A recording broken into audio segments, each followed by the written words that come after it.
I've been given one already. All right, thank you very much. You're welcome. So who's showcasing for us the work that Okay, we are showcasing for Yeah, why ourselves. not? We give this Lapo SME, and we give loans to small and medium businesses for them to grow. We give up to from the amount of 1 to 50 million naira, and so far we've been doing very well, exceedingly well. And are you in the Northeast? Sorry, I didn't get Are that. you operating in the Northeast? Yes, we Because of us. do. Yeah. Any challenges? No challenges so far. We've been doing extremely well. Okay. Fantastic. Yeah. Okay. Great. Thank you very much. Thank you.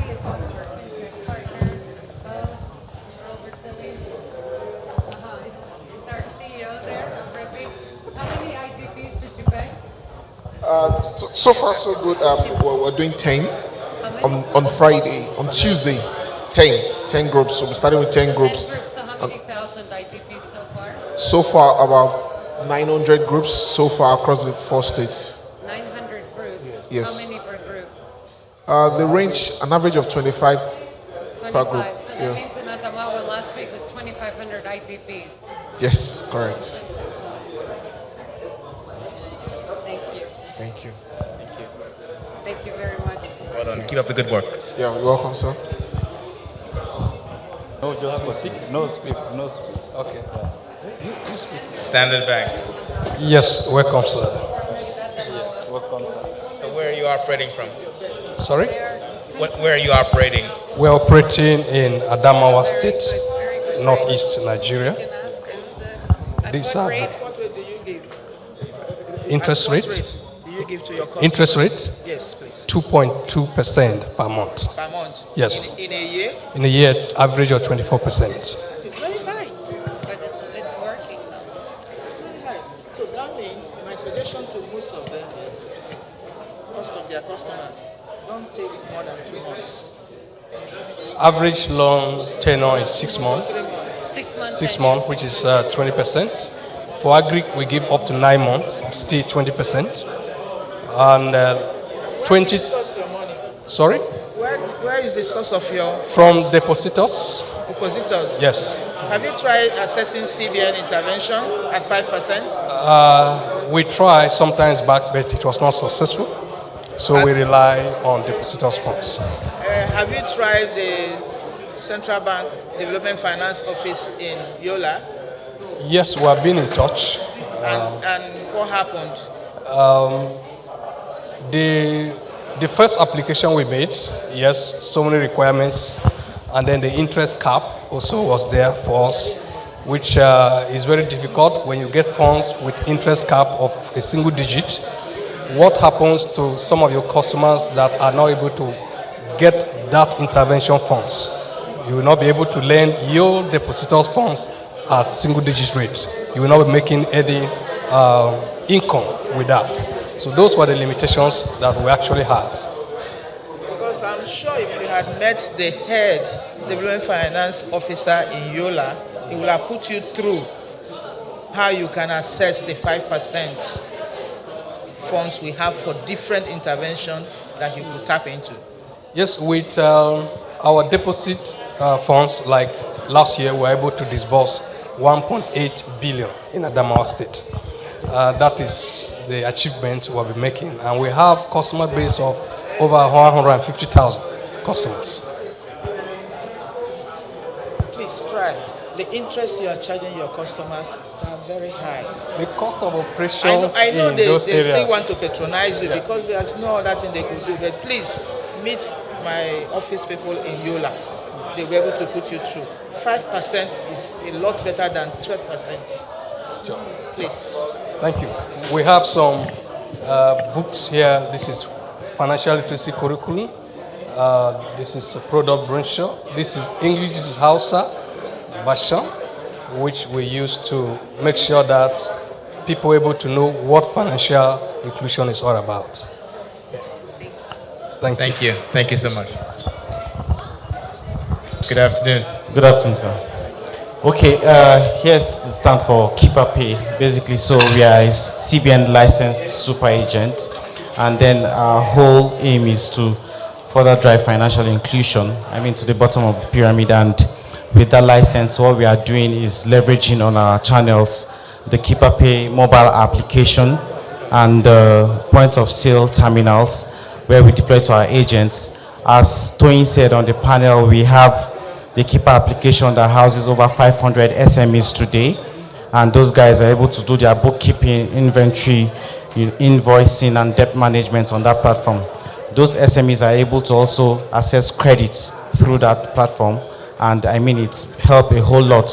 What we've further done is for proper record keeping. A whole lot of these businesses can't even access those credits. Why? Because they do not have those records. So the Keeper app helps them to have those records. That's one.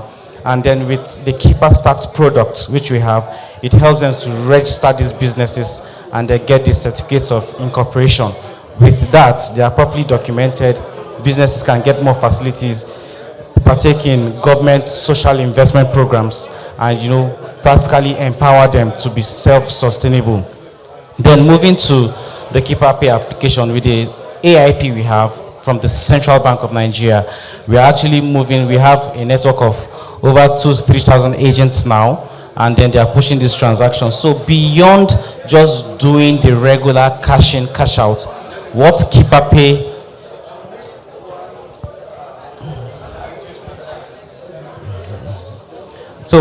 is doing is trying to see how we can build a digitized ecosystem, a one-stop shop for the agents and the users, whereby you don't necessarily need to go to a physical branch location. So you're able to do an account opening. So we are partnering with banks today, the likes of GTB, Zenith, to do direct account opening on the application.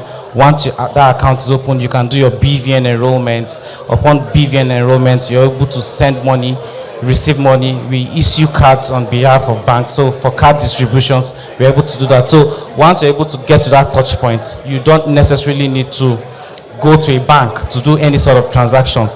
And we've also partnered with SANEF, the Shared Agent Network Expansion Facility Scheme for the CBN. So with SANEF, we do a whole lot of financial literacy programs. So one thing is to have the products. The other thing is the ability to drive the adoption and scale.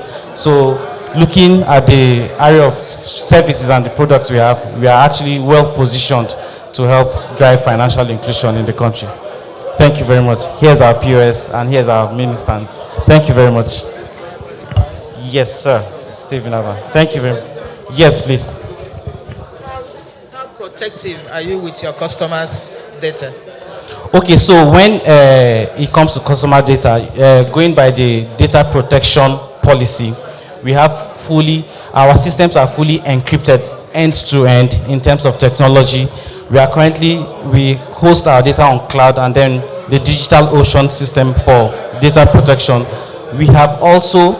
What we have also done is the key protection policy, which is PIN secrecy and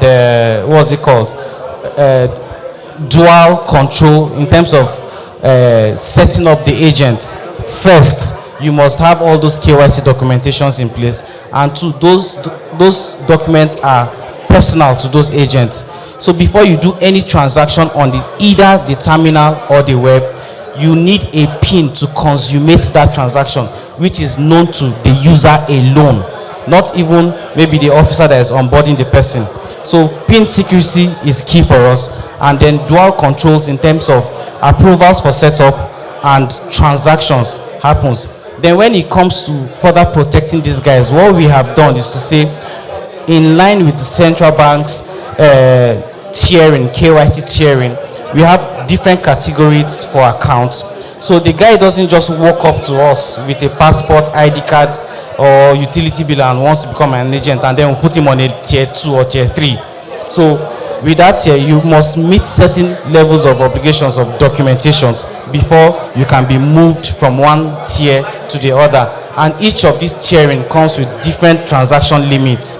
For instance, the first tier can only do a 50,000 naira daily limit. And then when you meet criteria of those documentation, we can now move you to a tier 2, where you can do 250, 500, and then before we move you to a tier 3. Yeah. accommodating customers with visual impaired? Okay, yes. So for customers with visually impairments or disabilities, what we are doing first of all is to say we run a direct acquisition model and we run an aggregator model. So for most of those customers, so if I come to a Borno state, for instance, in Northeast, and I have this guy that maybe is visually impaired, what we do is, in terms of the documentations, we go through their local chiefs and we map those guys to aggregators for identity purposes. So once we do that, we now map them to a cluster coordinator that gets to train them in terms of financial literacy and how to use the channels. So with we do not have a lot of those customers now, but for the few we have, that's what we have in place. Have you tried considering facial identification or touch? For them? Yeah, or touch. Yes, so with our engagements or partnership with NIPS, what we have done is that we're able to do BVN enrollment using the biometric data, and then we have provisions for customers that are visually impaired with disability and all that. So once the face is captured, once that face is captured, we have that in our database. It transmits no other person. Yes, very well. Thank you very much.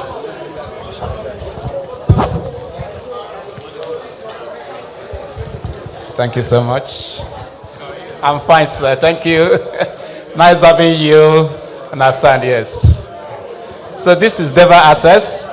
We are one of the partners to the RRA program being overseen by Mexico.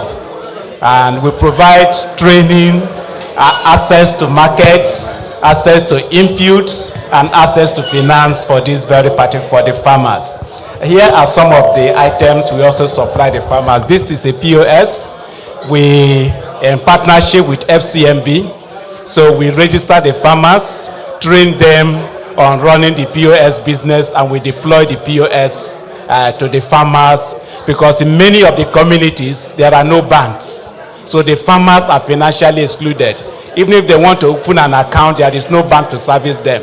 But when we go to those communities, we recruit farmers, train them on how to become mobile banking agents. So FCMB then gives them the POS, and then they start operating in those communities. So these banking agents can now open bank accounts for the farmers in those various communities. And with those bank accounts, the farmers now can do savings. And in some of the communities, we also go to discover that some of the VSLA groups don't mobilize savings because there is no bank for where they can keep the funds. And even when they do mobilize the funds, they find it difficult to control because there are no banks. So that is what we are now doing in conjunction with FCMB, setting up mobile banking agents in those rural areas.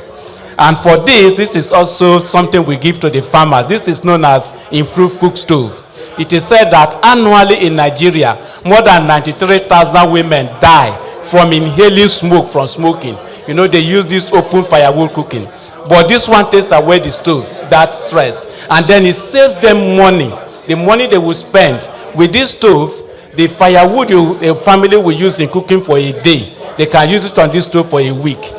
Because the energy, the heat is not lost. It goes directly to the pot. And this is a skirt you can tie around the stove and the pot, increasing it. If you use firewood to cook, the maximum amount of heat you get is 20%. 80 is lost. But with this stove, you get 60%. And when you use this skirt, it increases to about 80%. As you can use charcoal, and you can also use firewood to eat. So whichever one the farmers find, they can use. And here we are partnering with other organizations. We partner with BB Jump, with Solar Sisters, with AS Stevens, and with Lone Top. Because these companies bring certified solar products into Nigeria. They've been approved by Lighting Africa Project and by the IFC. And so when we get these products, we give it to the farmers. We have ones like this that provide basic lighting. We have the ones like this that provides both lighting and telephone charging. It can charge their phones. And it has various modes of lighting which they can use in the night, in the evening, even for their children to read. And the beauty of this solar lantern is that it improves the farmer's level of productivity. So when it's night time, the woman can still be working, maybe shaving her cereals and other things. She can work in the kitchen. This makes it very easy and possible for them to work in those places. Very, very affordable. This one goes for 10,000 naira. And then we have a program with, yes, they buy it a lot. They buy it a lot. Yes, because you know kerosene is very expensive now. You buy a bottle of kerosene for 500 naira, and within a week it's gone. So, but if you buy this, you don't have any problem anymore with kerosene. So that money you are spending on kerosene, you save it for your business and to take care of the family. You're welcome, sir. Happy to meet you. We are from Mother Hens Development Foundation from Gombe State. We train our women and youth how to use our waste product from farm to make all these things. We can start by seeing this waste product of maize. You can see it. We use that chaff to make this bag, this fine bag. We teach the women to make all these fine bags using that chaff. And never end here. We still go ahead. The poly bag that we buy something in the market, after using, we throw them away. We ask the women not to throw it away. We want to encourage the country to wash the poly bag and make something foot mats for your house, and to make something foot mats. And this bag, we made it out of the poly bag. Yes, we made it out of the poly bag. Even this bag is made out of the poly bag. Doesn't throw them away. We use them out of the waste products of our farm. Even this hand fan, you can hear it. The bag of fertilizer we use in the farm, we never throw them away. We will tear them and make something like this. In the absence of NEPA, we use it to fund ourselves. Nevertheless, we still go on and train the youth using the newspaper that when they have read and throw them away, they will use gum, local gum from the market, and fold something and make something dining cotton. You can touch the cotton. I would like you to touch the cotton. It's very interesting for your house to have it. It's a nice cotton for your dining table or your dining room. Very nice cotton, and we just use bead to sit on it. Yes. Yes. And we never stand there. For the farmers, when our women finish sewing clothes, there is some remaining pieces of cloth. We ask them never to throw it away. So they used to make something like mat. We have them in a big foam. So they will use a big mat raising at home. Even in the farm, they will use this one to raise in the farm and eat their food. So that's what we train women to do. Honestly, and they are happy doing it. And you know, problem with women, we don't have access on our own. Unless what your husband give you, you will do and decide to use the remaining to do this. So honestly, that's why we train them never to be a sit down and chop, but to be very helpful to their husband, to help their husband to train the children in the school. That's why we are here. Yes. Yes. You register with CIFA. Are you part of CIFA? Yes, ma. So why are you not accessing CBN, micro, small and medium enterprise? The reason is that I'm not the leader. I'm just a flow. You are in Gombe. Yes, ma. You are in Gombe. Yes, ma. Okay, go to CBN Okay. office. Okay. Ask of the head, Development Finance office. Yes. Tell the person you are interested in accessing micro, small and medium enterprise development facility. Okay, They ma. have 10% for women. Okay. They have 10% mapped out for women. Okay, ma. Please. Thank you very much, ma. We are grateful. Thank you very much. We are grateful. Thank you very much. That's Rest from Adama. Hello, sir. Thank you. So we've already explained on stage what we do. And for this farming season, this is cowpea from Adama State. Okay. So that's from Gombe. We also have this one from Gombe. And that's from Gombe. It's just the variety. The varieties here. Okay, and these are the products we are offering farmers as input. We give it to them on credit. We charge them a service charge of 24%. And at the end of the farming season, 6 months from the day we give it to them, they give us back the value of the fertilizer, either in cash or in products, which means any of the products in the value chain that they have produced. And then we also provide capacity building. We do training on leadership, on financial literacy, on group management, and conflict prevention and management as a group and as a community. We also do a bit of bookkeeping, because one of the cause of conflicts in groups are inability to keep proper records. And the VSLA methodology we're using, they agree upfront whether it's 9 months or 12 months, and at the end of the period, they share out. So one of the statistics I was reading off there was a group, the shares they have accumulated, then the interest they have earned from giving themselves credit, and the social fund savings that they had, what is left after they had given each other some help when a risk crystallized. So in that example I gave, it was about 670,000 that they shared out to the 25 members, and then the cycle begins again. Members who want to leave the program can leave, those who want to join can join. How many members do you have in the group? It's a minimum of 15 members and a maximum of 25 members. But the average figure we have is about 20 per group. Are there any issues with quality control? Okay. We have to smile. This one's for Twitter. Thank you. Thank you. So there are a number of issues. One, ability to get quality products.